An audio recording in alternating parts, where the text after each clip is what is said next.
Hello प्यारे बच्चे। आज कक्षा 10वीं के विज्ञान चैप्टर श्वसन से 20 क्वेश्चन हम लेकर के आए हैं। तो आइए 20 क्वेश्चन को हम लोग डिस्कस करते हैं। पहला क्वेश्चन है, श्वसन की क्रिया में मुख्य रूप से कौन सी गैस प्रयुक्त होती है?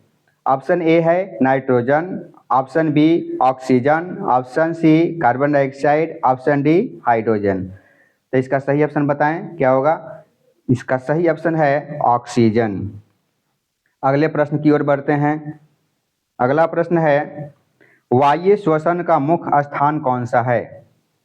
ऑप्शन ए है केंद्रक, option B ribosome, option C mitochondria, option D chloroplast. तो इसका सही ऑप्शन क्या हो जाएगा? इसका सही ऑप्शन हो जाएगा सी माइटोकॉन्ड्रिया। इसका सही ऑप्शन हो जाएगा ऑप्शन सी माइटोकॉन्ड्रिया। अगले प्रश्न की ओर बढ़ते हैं। अगला प्रश्न है, श्वसन में ग्लूकोज का विघटन सबसे पहले किस पदार्थ में होता है? ऑप्शन ए है pyruvate, option B oxygen, option C जल, ऑप्शन डी लैक्टिक अम्ल। तो इसका सही ऑप्शन हो जाएगा पायरुवेट। ऑप्शन ए सही ऑप्शन हो जाएगा। अगले प्रश्न की ओर बढ़ते हैं। अगला प्रश्न है, ग्लूकोज का रासायनिक सूत्र क्या है? तो इसका सही ऑप्शन क्या हो जाएगा? ग्लूकोज का रासायनिक सूत्र क्या है? ऑप्शन ए है C6H6O6, ऑप्शन बी है C6H6, ऑप्शन सी है CO2, ऑप्शन डी है H2O। तो इसका सही ऑप्शन हो जाएगा C6H12O6। ऑप्शन ए सही हो जाएगा। अगले प्रश्न की ओर बढ़ते हैं। अगला प्रश्न है, वायु श्वसन में अंतिम उत्पाद क्या होते हैं? ऑप्शन ए है केवल अल्कोहल, ऑप्शन बी CO2 और H2O, ऑप्शन सी केवल लैक्टिक अम्ल, ऑप्शन डी ऑक्सीजन और जल। तो इसका सही ऑप्शन क्या हो जाएगा? इसका सही ऑप्शन हो जाएगा बी CO2 और H2O। अगला प्रश्न की ओर बढ़ते हैं। अगला प्रश्न है, ईस्ट में वायु श्वसन से क्या बनता है? इसका ऑप्शन ए है लैक्टिक अम्ल, ऑप्शन बी है अल्कोहल और CO2, ऑप्शन सी केवल जल, ऑप्शन डी ऑक्सीजन। तो इसका सही ऑप्शन हो जाएगा ऑप्शन बी अल्कोहल और CO2। अगले प्रश्न की ओर बढ़ते हैं। मांसपेशियों में ऑक्सीजन की कमी होने पर कौन सा पदार्थ बनता है? ऑप्शन ए है एथेनॉल, ऑप्शन बी लैक्टिक अम्ल, option C glucose, option D CO2। तो इसका सही ऑप्शन क्या हो जाएगा? इसका सही ऑप्शन हो जाएगा बी लैक्टिक अम्ल। अगले प्रश्न की ओर बढ़ते हैं। अगला प्रश्न है, श्वसन की क्रिया में ऊर्जा किस रूप में प्राप्त होती है? Option A DNA, option B ATP, option C RNA, option D protein. तो इसका सही ऑप्शन क्या हो जाएगा? इसका सही ऑप्शन हो जाएगा ATP। श्वसन की क्रिया में ऊर्जा ATP के रूप में प्राप्त होती है। अगला प्रश्न है, मनुष्य में गैसों का आदान प्रदान कहाँ होता है? ऑप्शन ए है श्वास नली, ऑप्शन बी नासिका, ऑप्शन सी वायु कोशिकाओं में एल्वेलाई में, ऑप्शन डी ग्रसनी में। तो इसका सही ऑप्शन हो जाएगा ऑप्शन सी वायु कोशिकाओं यानी एल्वेलाई में। अगले प्रश्न की ओर बढ़ते हैं।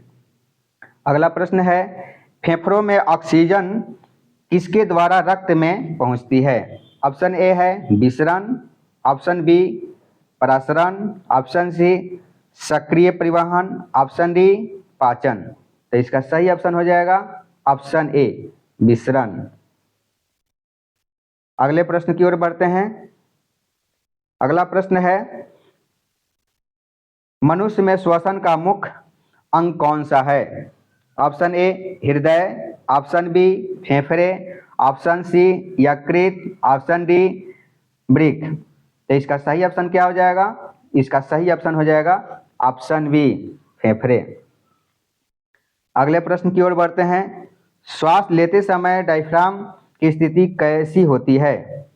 ऑप्शन ए है ऊपर उठता है, ऑप्शन बी नीचे की ओर जाता है, ऑप्शन सी स्थिर रहता है, ऑप्शन डी सिकुड़ता नहीं। तो इसका सही ऑप्शन हो जाएगा ऑप्शन बी, नीचे की ओर जाता है। अगले प्रश्न की ओर बढ़ते हैं। अगला प्रश्न है, श्वास छोड़ते समय डायफ्राम क्या करता है? ऑप्शन ए है नीचे जाता है, ऑप्शन बी ऊपर उठता है, ऑप्शन सी फैलता है, ऑप्शन डी कोई परिवर्तन नहीं होता। तो इसका सही ऑप्शन क्या हो जाएगा? इसका सही ऑप्शन हो जाएगा ऑप्शन बी, ऊपर उठता है। अगले प्रश्न की ओर बढ़ते हैं। अगला प्रश्न है, पौधों में गैसों का आदान प्रदान मुख्य किसके द्वारा होता है? पौधों में गैसों का आदान प्रदान मुख्यतः किसके द्वारा होता है? ऑप्शन ए है जड़, ऑप्शन बी तना, ऑप्शन सी रंध्र, ऑप्शन डी फूल। तो इसका सही ऑप्शन हो जाएगा रंध्र, ऑप्शन सी सही हो जाएगा। अगले प्रश्न की ओर बढ़ते हैं। अगला प्रश्न है, पौधों में श्वसन कब होता है? ऑप्शन ए है केवल दिन में, ऑप्शन बी केवल रात में, ऑप्शन सी दिन और रात दोनों समय, ऑप्शन डी केवल दोपहर। तो इसका सही ऑप्शन हो जाएगा ऑप्शन सी, दिन और रात दोनों समय। अगले प्रश्न की ओर बढ़ते हैं। अगला प्रश्न है, वायु श्वसन में ग्लूकोज के पूर्ण ऑक्सीकरण से क्या प्राप्त होता है? ऑप्शन ए है कम ऊर्जा, ऑप्शन बी अधिक ऊर्जा, ऑप्शन सी कोई ऊर्जा नहीं, ऑप्शन डी केवल अल्कोहल। तो इसका सही ऑप्शन हो जाएगा ऑप्शन बी अधिक ऊर्जा। अगले प्रश्न की ओर बढ़ते हैं। अगला प्रश्न है, वायु श्वसन में ऑक्सीजन की आवश्यकता होती है? ऑप्शन ए है हाँ, ऑप्शन बी नहीं, ऑप्शन सी केवल पौधों में, ऑप्शन डी केवल मनुष्यों में। तो इसका सही ऑप्शन हो जाएगा ऑप्शन बी, नहीं होता है। अगला प्रश्न है, श्वसन और श्वासोच्छ्वास में मुख्य अंतर क्या है? ऑप्शन ए है दोनों बिल्कुल समान है, ऑप्शन बी श्वासोच्छ्वास गैसों का आवागमन है जबकि श्वसन ऊर्जा प्राप्त करने की रासायनिक प्रक्रिया है, ऑप्शन सी श्वसन केवल पौधों में होता है, ऑप्शन डी श्वासोच्छ्वास केवल कोशिकाओं में होता है। तो इसका सही ऑप्शन हो जाएगा बी, ऑप्शन बी सही हो जाएगा। श्वासोच्छ्वास गैसों का आवागमन जबकि श्वसन ऊर्जा प्राप्त करने की रासायनिक प्रक्रिया है। इसका सही ऑप्शन ये हो जाएगा बी। अगला प्रश्न है, वायु कोशिकाओं यानी एल्वेलाई की दीवारें कैसी होती है? ऑप्शन ए है मोटी, ऑप्शन बी बहुत पतली, ऑप्शन सी कठोर, ऑप्शन डी अपारगमय।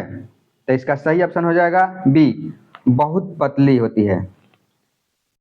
अगला प्रश्न है, कोशिकीय श्वसन में ऊर्जा का मुख्य स्रोत कौन सा पदार्थ है?